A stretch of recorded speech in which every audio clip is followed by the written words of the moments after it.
a síndrome do intestino irritável?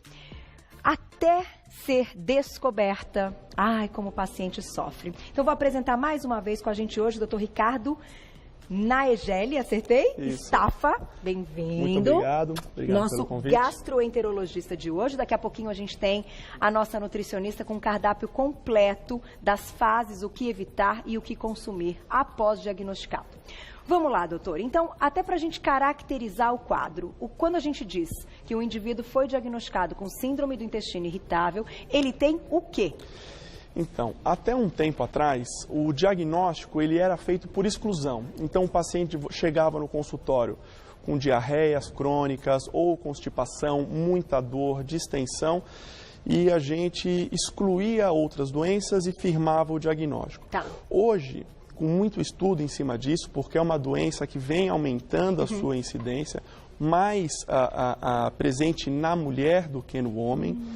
Então, foram se criando meios de diagnóstico para essa doença. E hoje existem vários. O mais utilizado hoje é um critério de Roma, que a gente usa para esse diagnóstico, onde a gente vai ver o quê? Se o paciente tem dor e distensão abdominal, se isso melhora com a evacuação e o aspecto das fezes. Então, é muito importante na consulta a gente avaliar o paciente e o hábito intestinal como um todo. Se as fezes diminuíram a frequência, aumentaram, se mudou o formato ou não e como que o paciente evolui depois da evacuação. Usando esses critérios, a gente consegue enquadrar o paciente ou não no intestino irritável.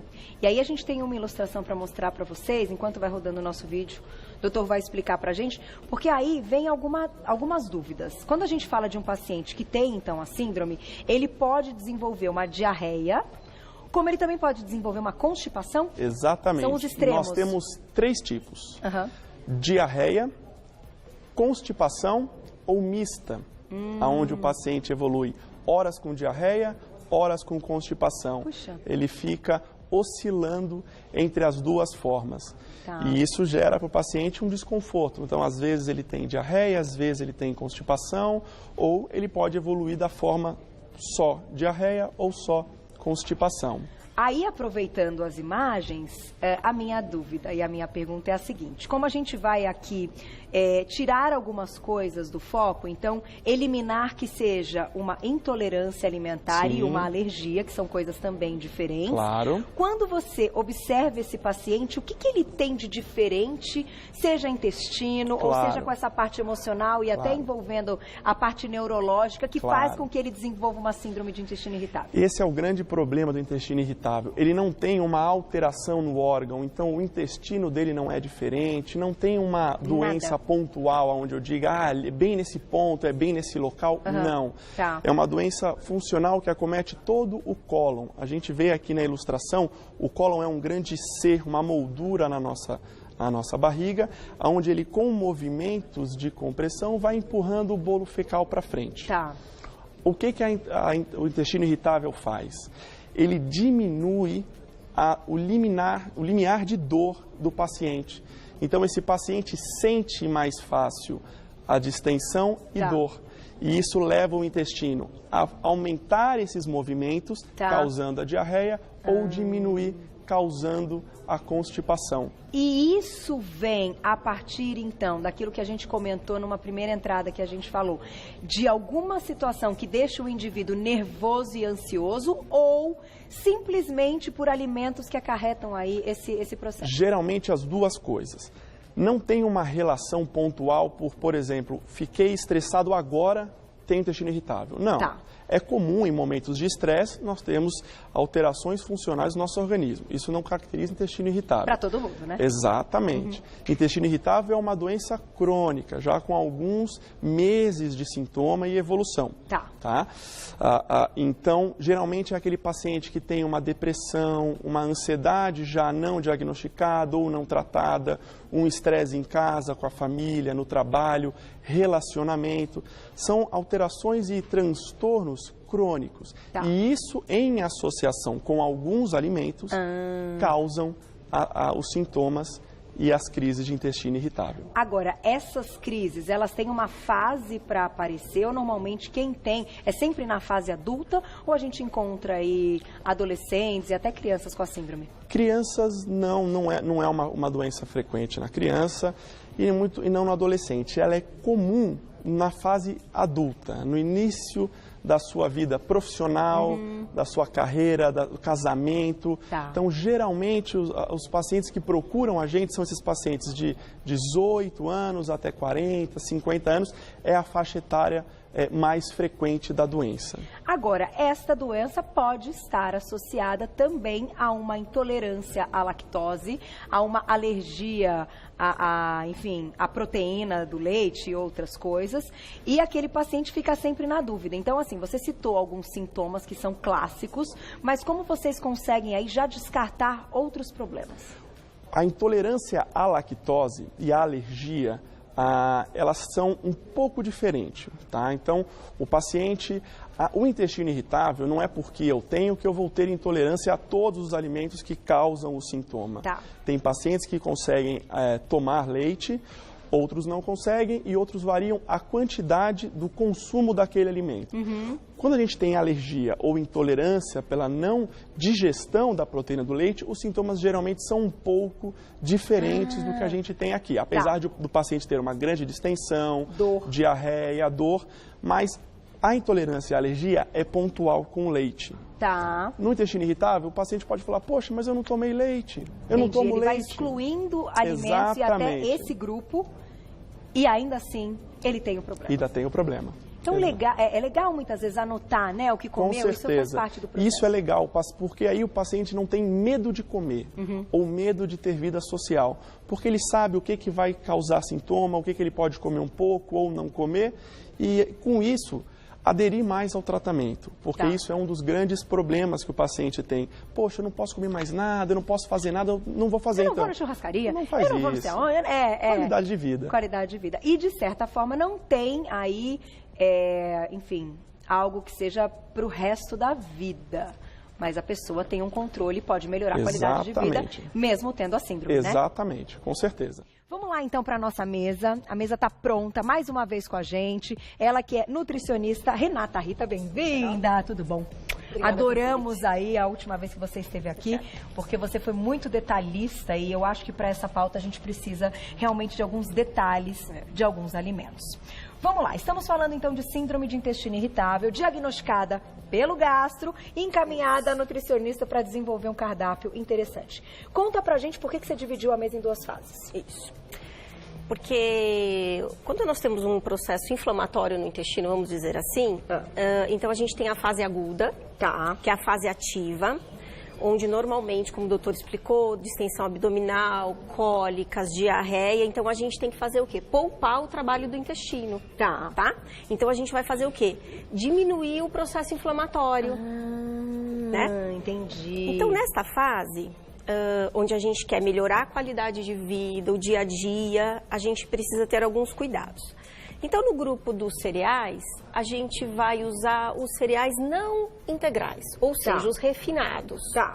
Para quê? Para que a gente possa poupar o trabalho do intestino. Porque os refinados dão mais trabalho. Eles têm fibra insolúvel. E nessa fase, onde a pessoa às vezes tem de 10 a 20 evacuações, né, muito desconforto, a gente precisa melhorar. E toda vez que a pessoa tem muita diarreia, ela acaba perdendo muito nutriente junto. É verdade, é muito líquido. Ela tem um emagrecimento muito forte, a gente tem que melhorar o estado nutricional do paciente. Legal. Né? Então, a gente vai usar os cereais refinados. Os óleos, a gente vai usar os óleos de boa qualidade, um azeite, não vamos ficar usando gorduras, né, que acabam inflamando o intestino, tá? Principalmente, então, os óleos vegetais são mais indicados. A gente pode usar a margarina ou aqui eu trouxe...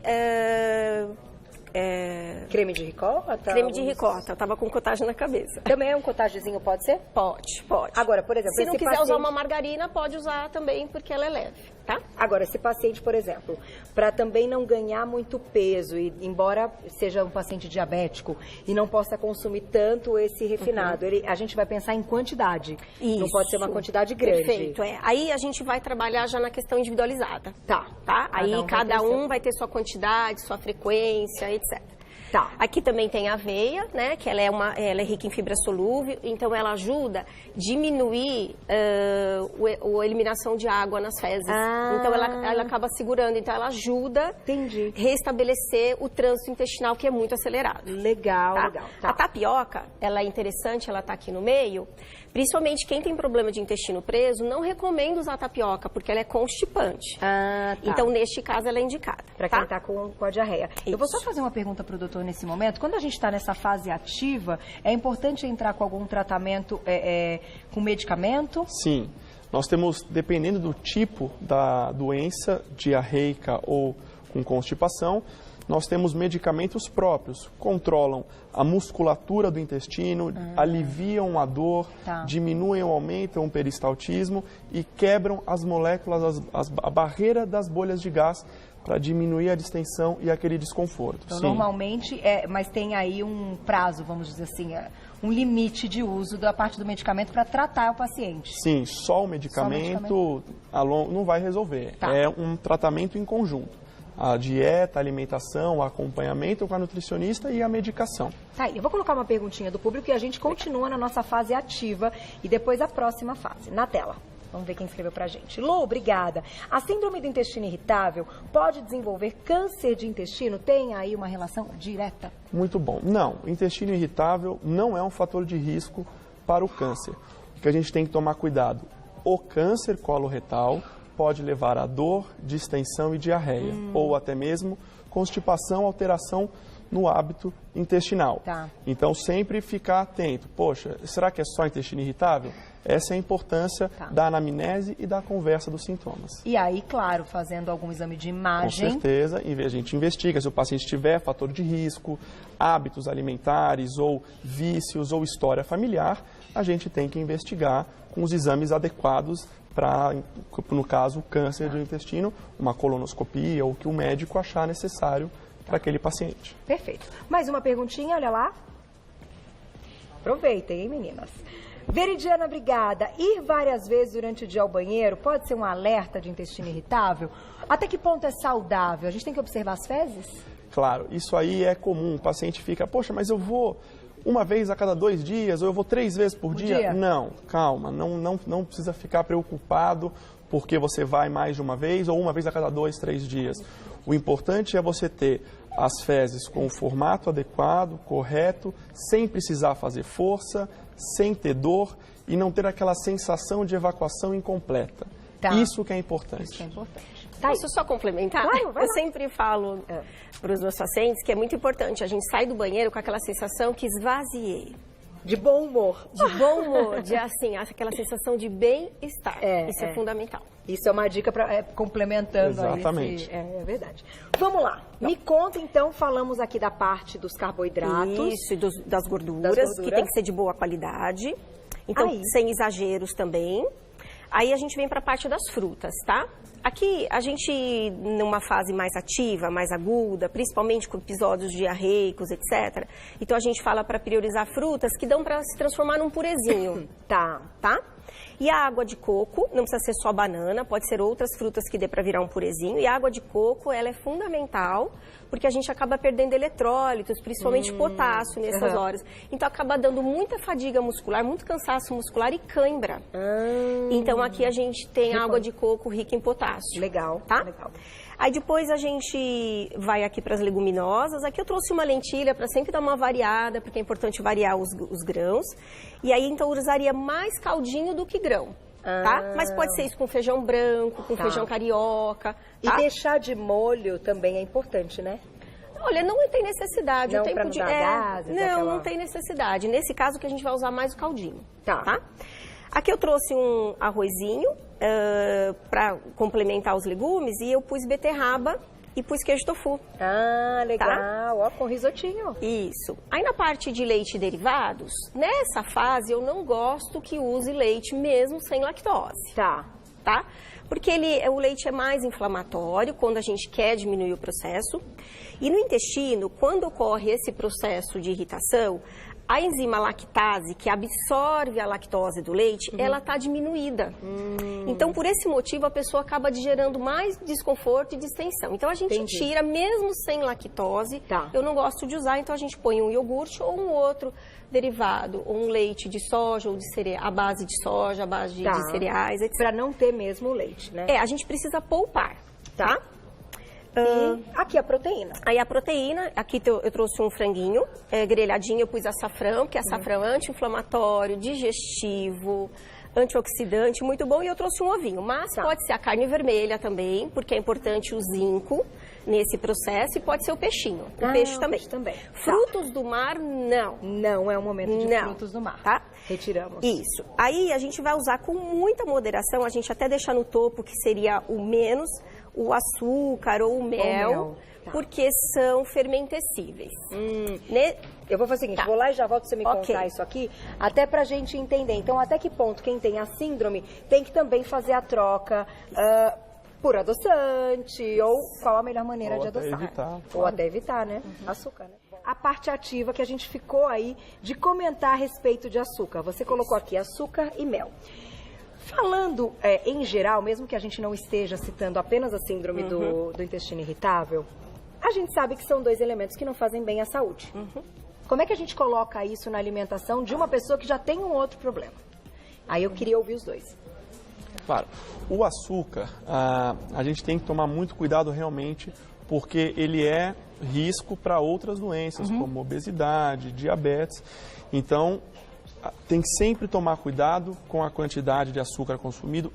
Se possível, preferir alimentos naturais, sem açúcar, sem adição do adoçante, para você poder, inclusive, saborear uma fruta, um suco, com o sabor dela mesmo.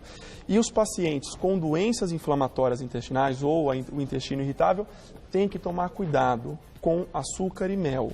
Porque é um tipo de carboidrato de cadeia curta que no intestino ele fermenta, aumenta a distensão e o paciente com intestino irritável tem a sensibilidade menor. Então ele vai ter mais dor. Entendi. Porque a sensibilidade também, foi aquilo que você falou, que é o que acarreta tudo, é estar com a sensibilidade menor e aumentar, inclusive, os movimentos. E nesse caso, você colocou aqui para ser um alerta, então, que o consumo deve ser moderado. Eu coloquei aqui porque a gente tem alternativa, então, de usar alguns adoçantes. Cuidado com adoçante, dependendo da necessidade do paciente, se ele tem problema com glicemia, obesidade e etc. Porque tem alguns que são laxativos. Então, a base de sucralose ou stevia, ele já não é laxativo. Porém, usar com moderação. E esses dois também, então, caso a pessoa não se adapte ou ele não goste, ele pode usar um desses dois em pequenas quantidades. Então, é só para aromatizar aquilo que ele está ingerindo, não é para exagerar. Por isso que ele não ficar difícil, né? Isso, porque eles são altamente fermentescíveis. E uma mucosa intestinal inflamada, ela tem uma maior concentração de bactérias patogênicas. Porque a gente tem que ter um equilíbrio, tem que ter uma simbiose entre as bactérias, que é uma boa flora intestinal. E nesse caso, normalmente você tem um desequilíbrio, você tem mais patogênicas do que as boas. Então a gente precisa equilibrar isso para que o organismo continue a trabalhar sozinho. Às vezes a gente tem que entrar com algum lactobacillus em cápsula. Era o que eu ia perguntar. Às vezes o iogurte vai fazer isso, ele já é suficiente, o iogurte, principalmente esses da nova geração, que eles têm uma quantidade maior de lactobacillus vivos, excelente. Legal. Ou, se não for suficiente, a gente tem que entrar em cápsula, mas é muito importante. Pozinho que a gente pode também colocar? Também um pozinho. De probiótico, né? Isso, são os probióticos. Só que isso tudo a gente trabalha de maneira individualizada, conforme a resposta. Não dá para sair daí comprando qualquer coisa, precisa ser olhado individualmente. Então aqui seria o início, que é a fase ativa. Isso, nós vamos poupar. Vamos colocar a perguntinha do público e nós vamos para a próxima fase. Na tela, quem escreveu pra gente. Um beijo, Tatiana, obrigada. Sangramento durante a evacuação pode ser um sintoma de intestino irritável? Essa pergunta é boa, chama a atenção, porque pode ser um monte de coisa, né? Exatamente, uma pergunta muito boa. O sangramento não é um sintoma característico de intestino irritável.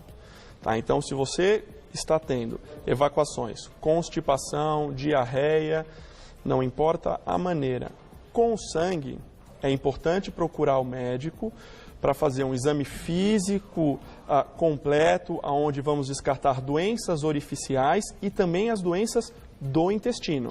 Tá? Como aí a outra telespectadora perguntou, o câncer do intestino é um dos fatores. Não, e até quando tem constipação, isso mesmo em criança, às vezes pode fazer uma fissurinha. Exatamente. E vem aí o sangramento e a pessoa muitas vezes não sabe, não percebe que é dessa fissura e não é nada. E não é nada. É só uma questão de fezes endurecidas, né? Isso. Tá aí. Exatamente. Vamos para essa próxima fase e daqui a pouquinho tem mais perguntinhas do público. Essa é a fase, então, de recuperação, a gente pode dizer assim? É a fase de remissão, é a fase onde a pessoa de recuperação, onde a gente consegue já devolver alguns alimentos. Tá. Mas sempre os de boa qualidade. Aqueles, a gente fala, os tranqueirentos, ele tem que fazer parte em qualquer estado de saúde, não como rotina. Tá? E aí vai sendo administrado. Então, Aqui volta a fibra, né? Isso, aí a gente deixou só as fibras solúveis. Agora a gente vai começar a devolver as fibras insolúveis. Tá. Quando a gente fala em fibra insolúvel, fica meio confuso, é tudo aquilo que não dá pra gente virar uma goma. É como se elas tivessem uns fios, são as insolúveis, tá? Então aqui a gente pode pôr aqui também a aveia, passa pra cá. Tem umas coisas que passam. Então eu vou fazer assim. Isso, tem algumas coisas que passam. Passa as coisas daqui pra lá e eu já volto. Então acertamos ali com a fase ativa, entramos com a medicação, como disse o doutor, vamos controlando ansiedade e tal, porque também tem a parte emocional envolvida, exatamente, né? E agora vamos pra fase que a gente repõe então alguns alimentos. Água. E vai estar em todas as fases, nas duas fases, porque a água é fundamental, manter o corpo hidratado. Quanto mais hidratado, menos inflamado. Certo. Para tudo. Bom, então aqui a gente começa a devolver as fibras insolúveis, então a gente já pode começar com arroz integral. Tudo que a gente for devolvendo, a gente não vai devolver de uma vez. Nossa, agora eu vou comer de tudo. Não. A gente vai introduzir, testa 1, 2 dias, o corpo adaptou bem, eu tô me sentindo pleno, aí eu vou para uma outra introdução. Então a gente começa, por exemplo, com arroz integral, um pão integral. Ok, consegui, aí a gente vai para o grupo das frutas, aí eu já começo a comer frutas com casca e bagaço. As verduras, aqui, não sei se acabei não comentando, aqui na fase ativa a gente tira as verduras, porque elas têm muita fibra insolúvel. Aqui a gente começa a devolver. Então a gente começa por uma refogadinha, eu fui bem, eu tô com sintomas, sem sintomas, aí depois eu vou para crua. Importante então no começo cozinhar um pouquinho. Isso. É fundamental a gente ingerir verdura verde escura uma vez por dia e verdura crua também. Então a gente vai voltando à normalidade. Aqui eu tinha um risotinho de beterraba, né? Aqui a gente já pode comer ela sozinha. Legal. Tá? Aqui eu tinha só o caldinho da lentilha, que eu já posso usar mais os grãos. Eu trouxe o grão de bico também, que é muito importante.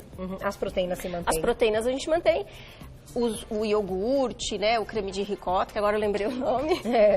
E aqui o leite. Então a gente começa a voltar com o leite. Primeiro o leite sem lactose, testa ele 2, 3 dias, como eu falei, são etapas. E aí depois a gente introduz o leite com lactose, normal. Por quê? Porque às vezes a pessoa não tem problema com a lactose. Foi um momento. Foi um sintoma. Então a gente depois devolve. É o que você explicou, que naquele momento a sensibilidade também muda, as enzimas estão agindo de forma diferente. Com certeza. E aí, vida normal. Vida normal. Prática de atividade física? Isso. Também, normal. E lembrando que vida normal não é tranqueira todo dia. Ela não tem que fazer parte da rotina, porque senão eu volto a ter problema de novo. É um ciclo. Se eu não cuido, eu melhoro, eu pioro. Cuidado com o salame. E um adendo, o que você falou sobre atividade física, isso é muito importante, muito bom. Eu falo sempre com os pacientes, atividade física no intestino irritável ajuda, desestressa, você tem um momento seu.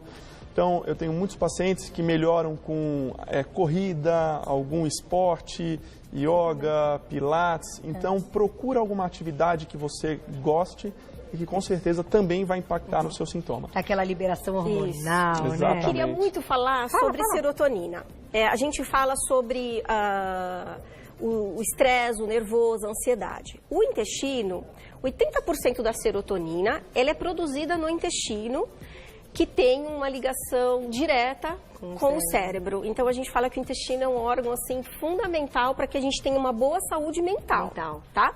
Então, quando eu tenho muitas vezes uma situação ativa, aguda, Porque ou eu fiquei estressada, ou às vezes essa situação fez com que eu produzisse menos serotonina, que é um neurotransmissor que dá a sensação de equilíbrio, de bom senso, de bem-estar.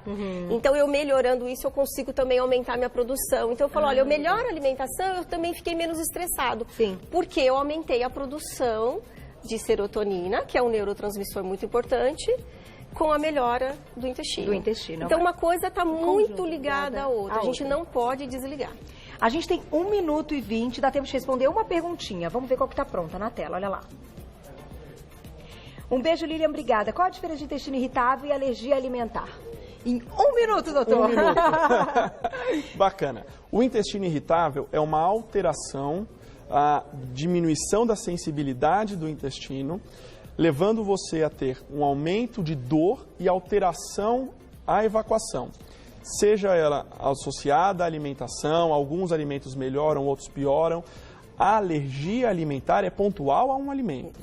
Desenvolve uma reação alérgica. Exatamente, o seu organismo tem alergia àquilo, e aí você vai ter sintomas. Tá. O intestino irritável, não. Eu posso tomar o leite hoje e ficar bem, posso tomar amanhã e ficar mal. Tá. Então essa é a principal diferença entre alergia e intestino irritável. As informações foram incríveis, mas claro, gente, aqui a gente passa o serviço, dá muitas dicas, mas procure ajuda sempre. Meus agradecimentos, Dr. Ricardo, ao Hospital Vila Lobos, o site vilalobos.com.br, muito obrigada. E nossa nutricionista Renata Rita, @nutricionista Renata Oliveira, tudo junto no Instagram, @nutricionista Renata Oliveira, telefone 4368-7653.